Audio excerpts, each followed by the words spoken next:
Welcome to the First Unitarian Church of Worcester, Massachusetts. I'm Sarah Stewart. I'm the minister here. It is wonderful to have all of you with us this morning. I'm leading worship this morning with our interim director of music, Allegra Martin, our director of faith development, Samantha Namath, assistant director of faith development, Abigail Hannaford-Riccardi, and Olivia Buxton, our broadcast tech. Karen Riley is our head usher this morning. Here at First Unitarian Church, we strive in loving fellowship to honor the sacred, connect with each other, and serve justice. We are a welcoming congregation. Whatever your age, race, class, nationality, sexual orientation, or gender identity, we are delighted to have you with us this morning. For those of you who are joining us online, you can like this video to help others find us, and subscribe to our channel to find more content. The newsletter is the best way to stay in touch with everything we do as a church. To sign up for our newsletter, go to firstunitarian.com and click Sign Up for the Newsletter at the bottom of any page. For those of you here in the building, everyone is welcome to a social hour in the church parlor after the service through either of these doors at the front of the sanctuary. Again, if you're a newcomer and would like to learn more about the church or sign up for our newsletter, please stop by the welcome table. There are friendly people there ready to greet you, and I think we still have some goodie bags for newcomers. I have a few additional announcements this morning. We are asking folks in the church to host small group meals to get folks together to talk about what the church means to them and consider a financial commitment to the church for next year. There is an opportunity to sign up for one of those meals at a table in the Bancroft room, the church parlor, just through this door. So please do stop by and find a meal that works for you. Can the members of the stewardship team who are here raise their hands? These folks will be at the table and can answer questions you might have. And I want to let you know about a special event we are hosting next Sunday afternoon. Interfaith Power and Light, a religious, ecological, environmental justice organization, is hosting an interfaith worship service and opportunities for workshops next Sunday afternoon at, I believe, starting at 2 p.m. So everybody is welcome to either stay or come back next Sunday and attend that event. This is the day the Lord has made. Let's rejoice and be glad in it. We celebrate our pride and our family's heritage. Garment workers who helped organize unions. Farm girls who became teachers and sent money home so younger sisters could go to college.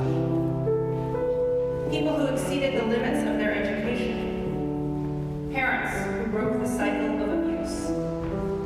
Grandfathers who broke the ceilings of anti-Semitism. Mothers who create opportunities for at-risk young adults. Grandmothers who raised children on their own after husbands died young. Great-grandmothers who agitated for a woman's right to vote. The music and flavors of our families before they came to America, and the gifts of Native ancestors whose home has always been here. Those who fought against racism and bigotry throughout our family history. The ways in which individual spirits shone brightly, from musical talent to patents still in use today. Those before us who got sober and showed us that change was possible. And those who survived mental illness when it was even less well understood than it is now. Military service, including the memory of those who gave their lives in war. The ways in which people made a house a home so that children could grow up in love, even in times of want. We give thanks to the ancestors, those of birth and those of spirit, whose legacy made us who we are today. Amen.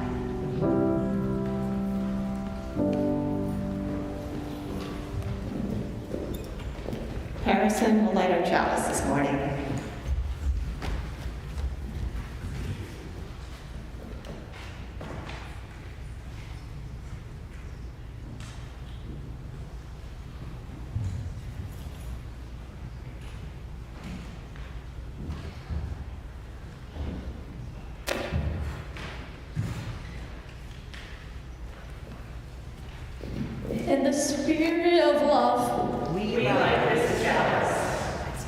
rise in body or spirit to renew the covenant of this church with the words printed in your ordered service and appearing on your screen. In the love of truth and in the spirit of Jesus, we unite for the worship of God and the service of all.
Good morning.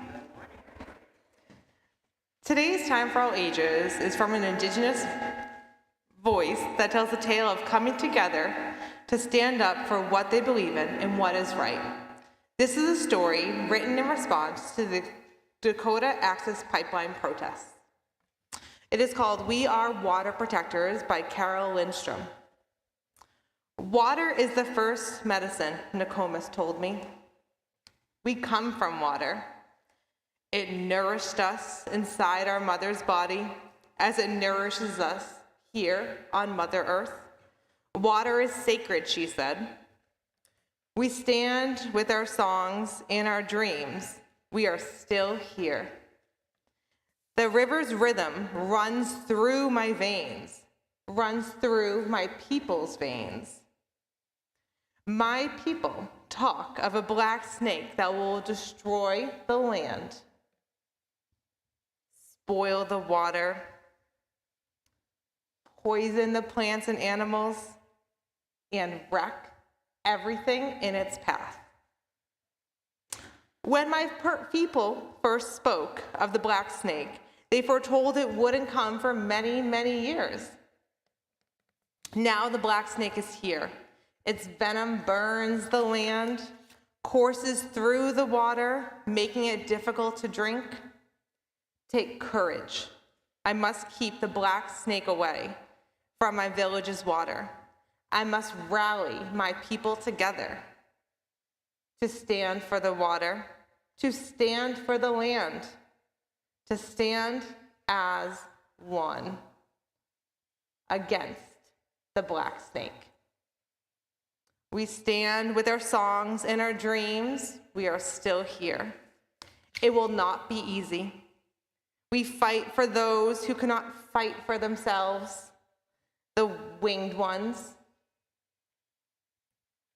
the crawling ones, the four-legged ones,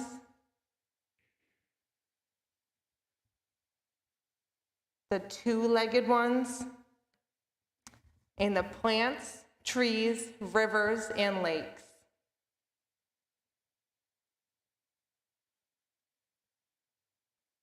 The earth, we are all related. Tears like waterfalls stream down, tracks down my face, tracks down my people's faces. Water has its own spirit, Nokomis told me. Water is alive. Water remembers our ancestors who came before us, she said. We stand with our songs and our dreams. We are still here. We are stewards of the earth. Our spirits have not been broken. We are the water protectors. We stand. The black snake is in for the fight of its life. Thank you. And now I would invite all of our faith development friends to head out to a very special faith development class today. All are welcome. Thank you.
It's a hard act to follow. My name is Seth Poppenshock, and I am a member of the Stewardship Committee, who is comprised of Marjorie Connolly, Carrie West, and Mike Willander, and Sarah Stewart. And this year, we are the ones who are organizing our pledge campaign to get the pledges and develop our budget for next year. So I want to share about my connection to this church and why I give.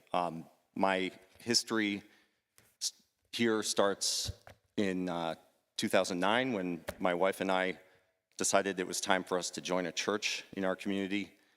And we chose First Unitarian because this church, this community, this service both reminded us of our childhood. Sue grew up in a congregational church, and I grew up in a Unitarian Universalist church in West Hartford. So our children were getting to that age where they were ready for Sunday school, and when we connected with First U, we got to really appreciate the community here and the programs that it provides. Of course, when my parents moved to Worcester, they also found the value and the familiarity of this community and also joined the church. Of course, we were both attracted initially because of this great music and the consistent services and the familiar traditions that we grew up with. But since joining, we've really come to appreciate all of the excellent programs, the amazing programs like We Agora, our social justice and environmental justice causes, and our live streamed service, all amazing parts of what we value. More than that, I have come to appreciate the people and the community of this church. It's all of you, and it's also your children, and it's also those who came before us. There's a great history in this church and its membership, and it goes back and connects to the history of Worcester and the history of our nation. I'm always pleased to find other members of First Unitarian out in the community, whether it's showing up for a charity road race, volunteering at the IHN Family Shelter on June Street, or standing out in front of City Hall for a cause like Black Lives Matter. It's always a reminder that we are a community who is living out in the world and who share these common values that are so important to me.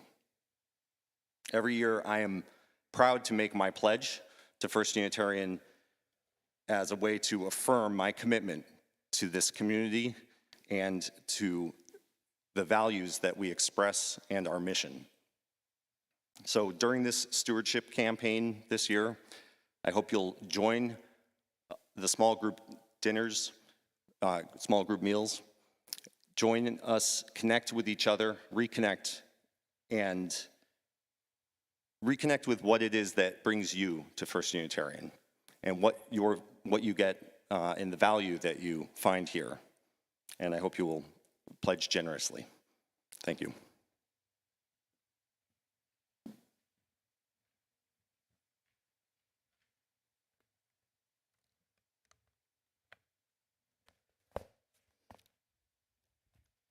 Please join me in the common prayer at number 495 in your gray hymnals and appearing on your screen.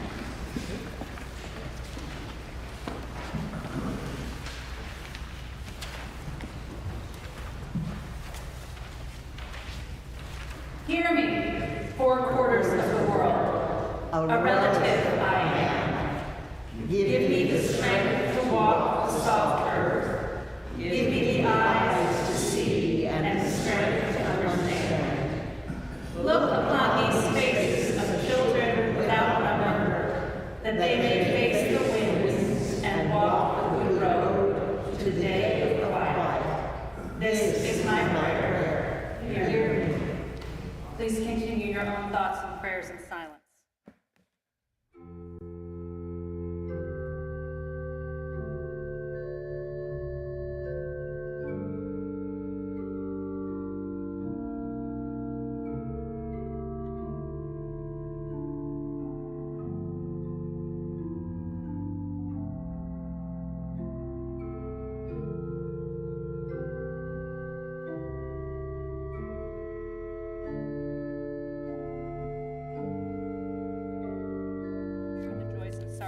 church with one another. Deb Verino lights a candle as a joyful announcement of love that Victoria Hope McAuliffe and Jeffrey LaPrade were married here in the church yesterday, the same place where they met years ago. Deb offers thanks to everyone who has been a part of their journey, and our beautiful flowers this morning are in celebration of their marriage. Vicki Hardy lights a candle for Alex, a young friend and her extended family who will receive the results of his recent scan for cancer. They are all praying for no evidence of disease. Ellen O'Neill Waite lights a candle honoring and with prayers for all of those who are recovering from Hurricane Ian. May we not forget their devastation and loss. And Colleen Munson lights a candle in memory of her mother, Kathy Woodman, who died from cancer this week. We ask that love and mercy surround Colleen and her family. We know there are those joys and sorrows which go unspoken among us. We know there are people who need our prayers who are not with us, and so we reach out in compassion as we say together the prayer of Jesus. Our Father, who art in heaven, hallowed be thy name. Thy kingdom come, thy will be done on earth as it is in heaven. Give us this day our daily bread, and forgive us our trespasses, as we forgive those who trespass against us. And lead us not into temptation, but deliver us from evil. For thine is the kingdom, and the power, and the glory, forever and ever. Amen. Our ministries at First Unitarian Church continue to thrive because of your support. In the last week, our new children's choir had its first rehearsal. Our young adult group had its inaugural meeting. And your stewardship team continued to schedule small meal gatherings where we can build community and support our church. The ushers will receive the morning's offering, or you may scan the QR code in the order of service. If you're online, you can text the number on your screen or go to firstunitarian.com and click Give Online at the top of any page. I invite your generous contributions for the good work of First Unitarian Church.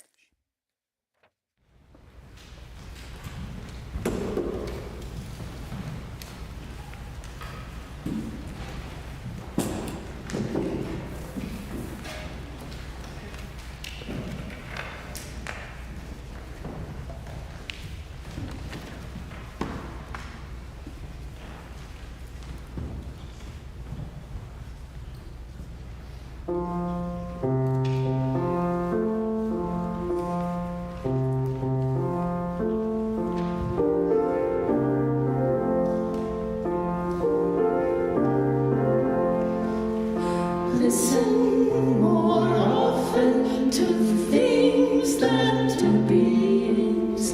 Listen more often to things than to beings. 'Tis the ancestors' breath when the fire's voice is heard. 'Tis the ancestors' breath when the voice of the waters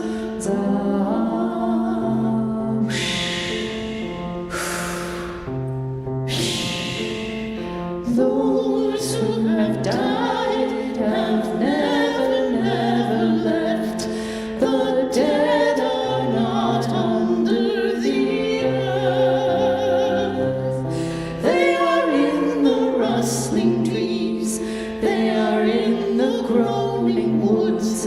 They are in the crying grass. They are in the moaning rocks.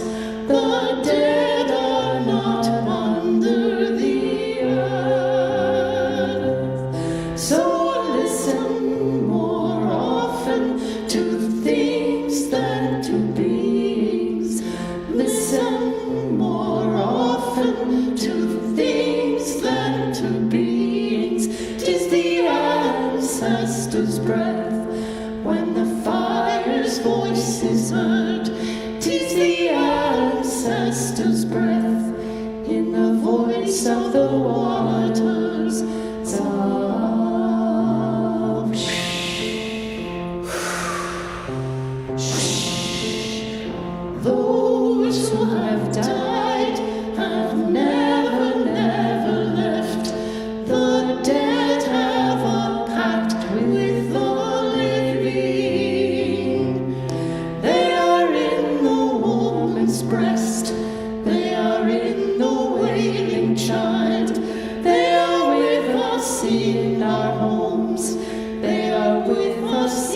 fierce crowd. The dead have not hummed with the living.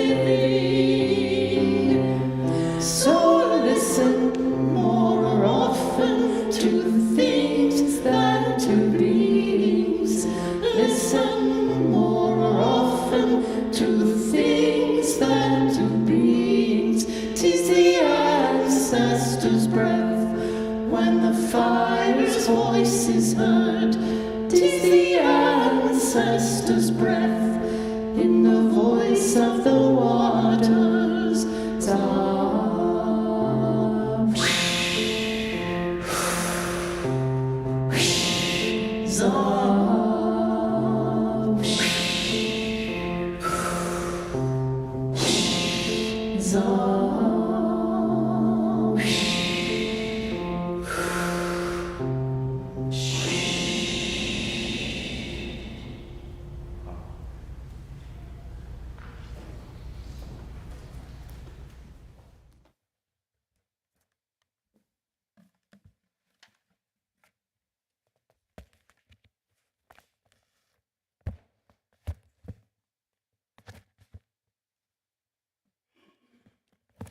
Our first reading is from the book of Deuteronomy, chapter 10.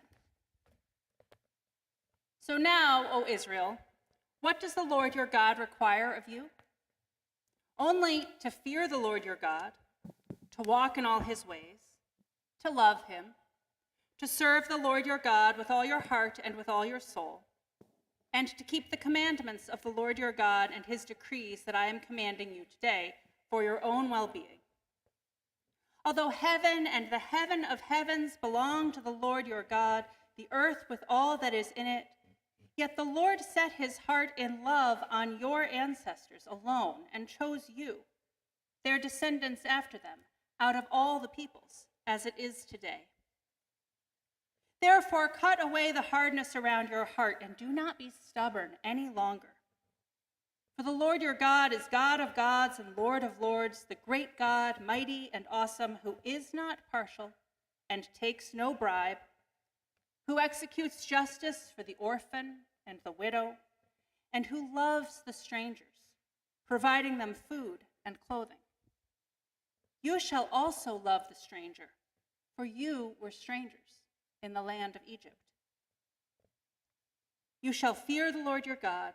Him alone shall you worship, to him you shall hold fast, and by his name you shall swear. He is your praise, he is your God, who has done you these great and awesome things that your own eyes have seen. Your ancestors went down to Egypt 70 persons, and now the Lord your God has made you as numerous as the stars in the heavens.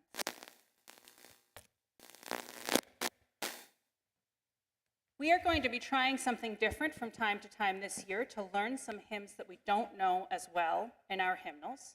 So this morning, Allegra is going to be teaching us hymn number 112 in your gray hymnal, and then we will sing it together. So I think stay seated for the moment, and we'll rise to sing after some learning.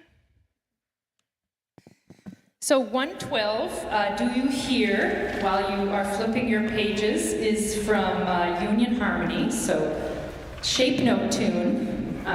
If you were here last week, you know I kind of like shape note music. And this was one of my favorite hymns to play through. I grew up with this hymnal, and this was one of my favorite hymns to play through. And if you end up, when we sing it all together, you'll hear in the left hand of the piano, the arranger of this hymn has decided to make it a little round. So the left hand of the piano just comes and does the exact same melody, but a bar after the melody. So I'm going to sing a phrase and just have you sing it back to me.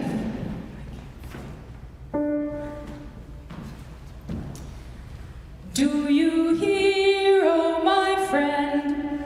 Do you hear, oh my friend? In the place where you stand. In the place where you stand. Through the sky, through the land. Through the sky, through the land. Do you hear? Do you hear? Do you hear? Do you hear? In the heights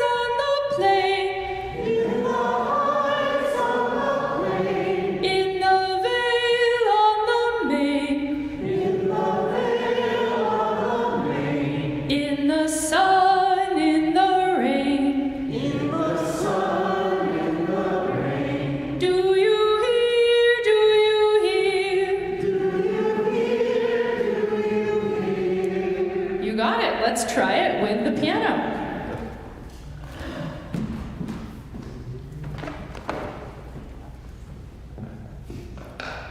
As is traditional, I'll give you a little intro. Please rise and bow your spirits.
Our second reading is from the poem Conflict Resolutions for Holy Beings by Joy Harjo, an American Indian poet and former poet laureate.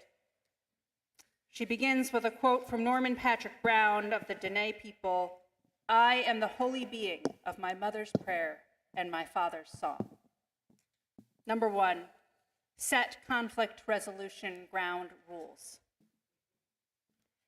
Recognize whose lands these are on which we stand. Ask the deer, turtle, and the crane. Make sure the spirits of these lands are respected and treated with goodwill. The land is a being who remembers everything. You will have to answer to your children and their children and theirs.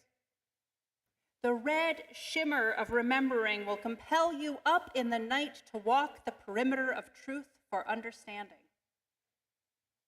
As I brushed my hair over the hotel sink to get ready, I heard, by listening, we will understand who we are in this holy realm of words. Do not parade, pleased with yourself. You must speak in the language of justice.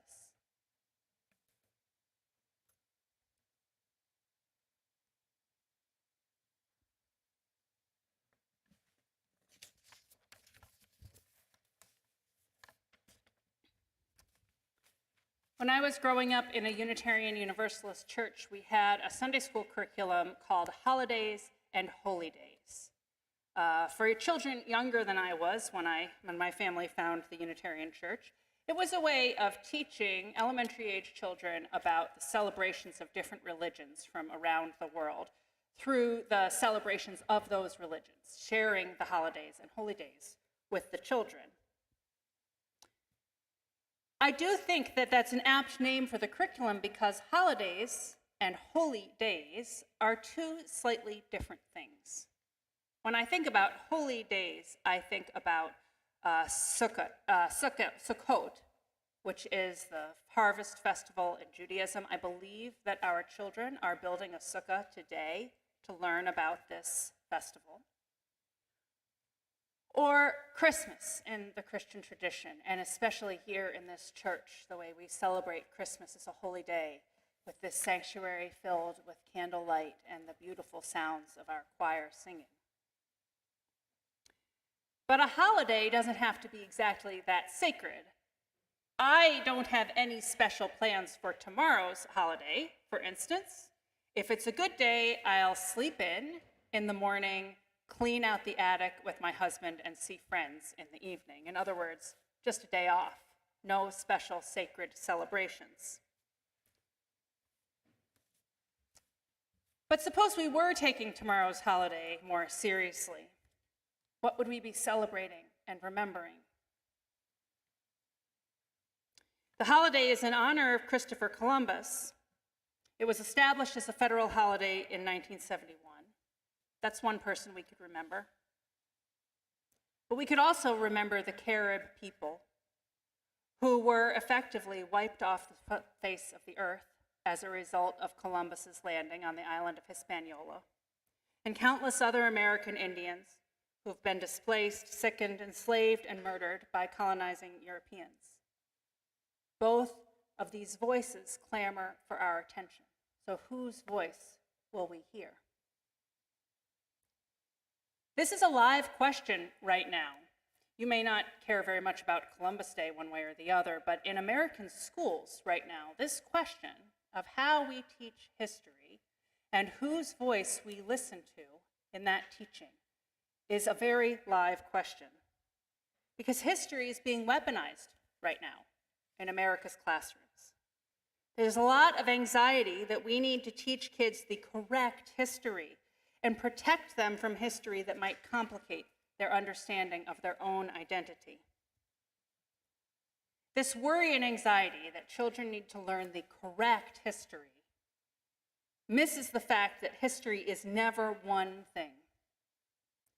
History is the story we weave out of the voices of the past, and the more we listen, the more voices we hear. Those diverse voices matter because they help us understand the truth of who we are and where we came from. There are so many of them, and they talk over each other in their effort to be heard.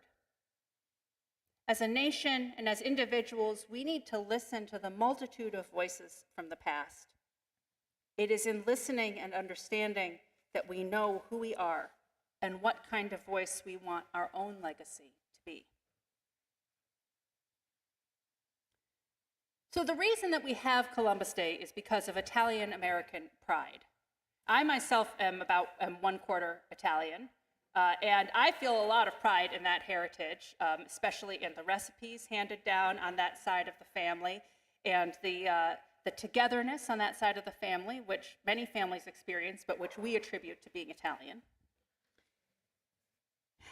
Italian immigrants have sometimes had a hard road in America. President Harrison declared a one-day observance of Columbus Day in 1892 after a mob in New Orleans killed 11 Italian immigrants because of their ethnic identity. And in the 1960s, an Italian-American activist named Mariano Luca began to really lobby to make Columbus Day an annual holiday. And President Johnson declared it an annual federal holiday to begin in 1971. So there's nothing against celebrating Italian-American heritage. I'm all for it. I think that we could all have a giant dinner. That might be more appropriate instead of celebrating Christopher Columbus. But that is not the only thing to remember or be aware of, not the only voice to hear in our history as Americans.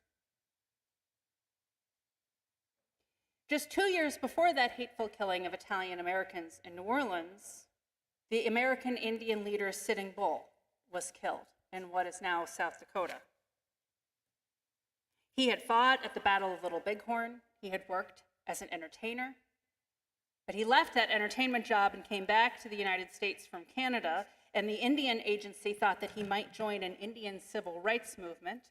And not because he had done that, but just because they were worried that he might, they went to his house to arrest him. And in resisting arrest, he was shot. I think there's a line that you can draw from that activism to the water protectors that we heard about in the story today. yet one more reason that it's important to hear these stories, to know where the foundations are of what we experience today. One way to understand the voices of the past is to ask whose voice needs to be heard. Who do we need to hear of more now? One particular Italian American, or the struggles of American Indians to achieve and survive and thrive in today's America? American Indians suffer disproportionately from poverty and lack of employment. They struggle with violence against Indigenous women and girls, which is often ignored by authorities. Corporations continue to exploit natural resources on Indian land, and there's a lack of health care in Indigenous communities.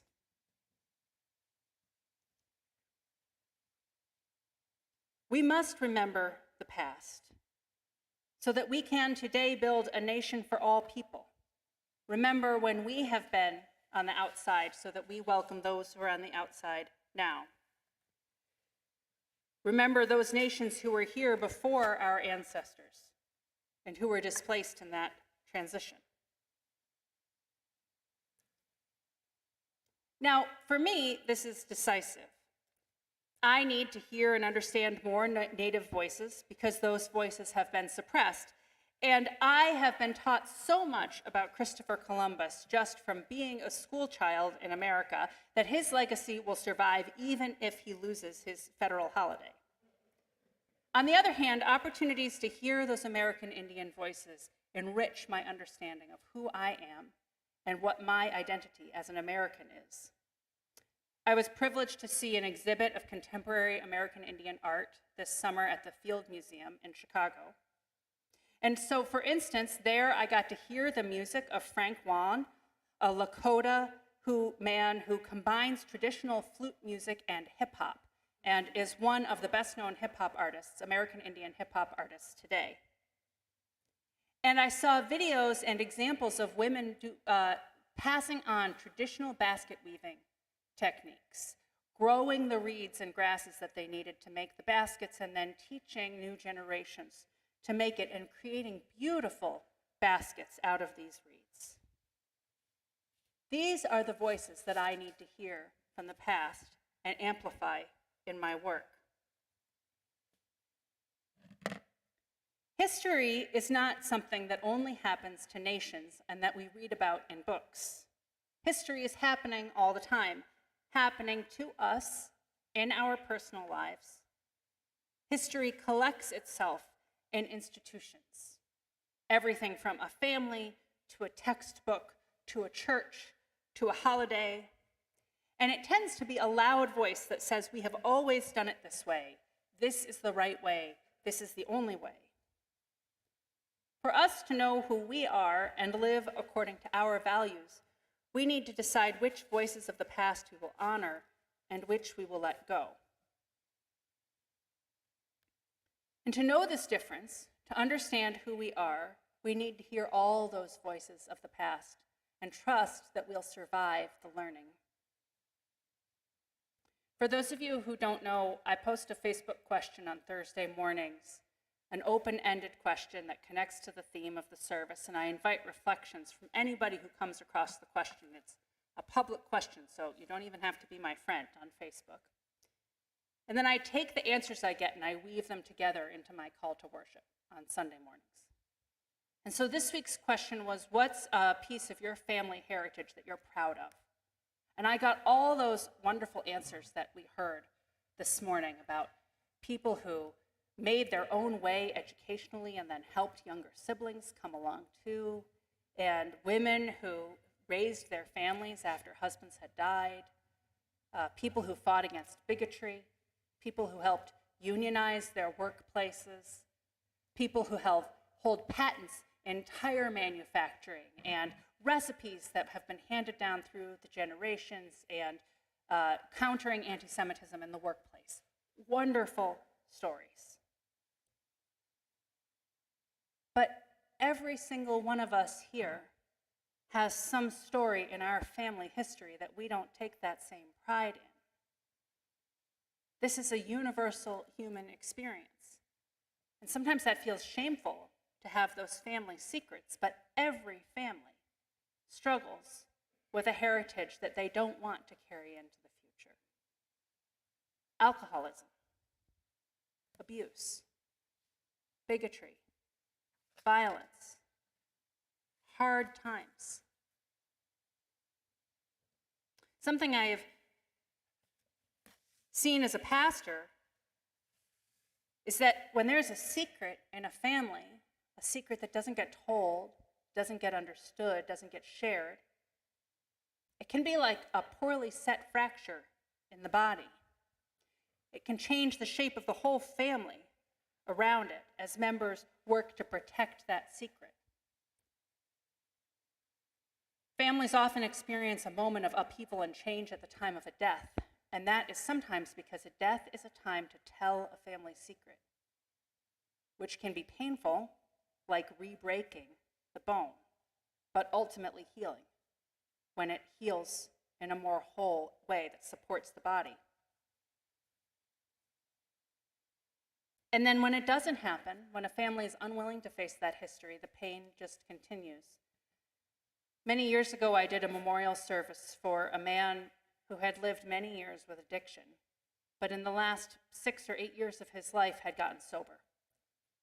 He died of a heart attack much too young, but he died a sober man who had overcome that challenge in his life and lived his life according to his values the way he wanted to. But his family was unwilling to tell the story of his addiction during his memorial service because they thought that his nephews were too young to hear that story. Now, I can't make that judgment for them, but I imagine the lives of those nephews who were preteens at the time, and I imagine them growing up. I imagine that they may have their own struggles with addiction, with understanding who they are, and I wish for that family that they had been able to tell that story, to trust that those children were strong enough as people to hear that truth, to trust that the family was strong enough to hold that truth, spoken aloud. That anxiety that we won't be okay if we hear the truth, that's some of the same anxiety that's behind the desire to only teach school children one version of history. That if those school children are white, they shouldn't learn anything that makes them feel bad for being white, as though they can't handle it, or as though being white is all that they are. And if their understanding of that ethnic and racial identity is complicated, it will undo them as people. We are strong as people. We can handle the truth. There are policymakers who would rather lie about our country's history than trust that children are resilient and can know more than one thing about their racial heritage. As individuals and as a nation, we cannot be whole without knowing where we come from. What we find out may be hard. School children may have to reckon with deeds done by ancestors who share their racial or ethnic identity. You yourself may have done this painful work of wrestling with your family's skeletons. We may decide to honor tradition even if it's not pristine. We may decide to discard something we've always done even if it's enjoyable. By hearing all the voices of the past, we will decide what kind of people we want to be and what values we will live by. Because every single one of us will be an ancestor someday. An ancestor of children in our families or children in our communities whose lives we've touched. Our voices will be added to the chorus of the past. What kind of legacy do we want to leave? One rabbi calls this our salvation, living our life so that when it is over, we have lived according to our values. To know where we come from, so we know how to live now. May we leave legacies of liberation, mutual understanding, and peace. I love you all. Amen. Our closing hymn is number 318 in your grave hymnals, We Would Be One. Please rise and bow your spirits.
Into the world in peace, be of good courage.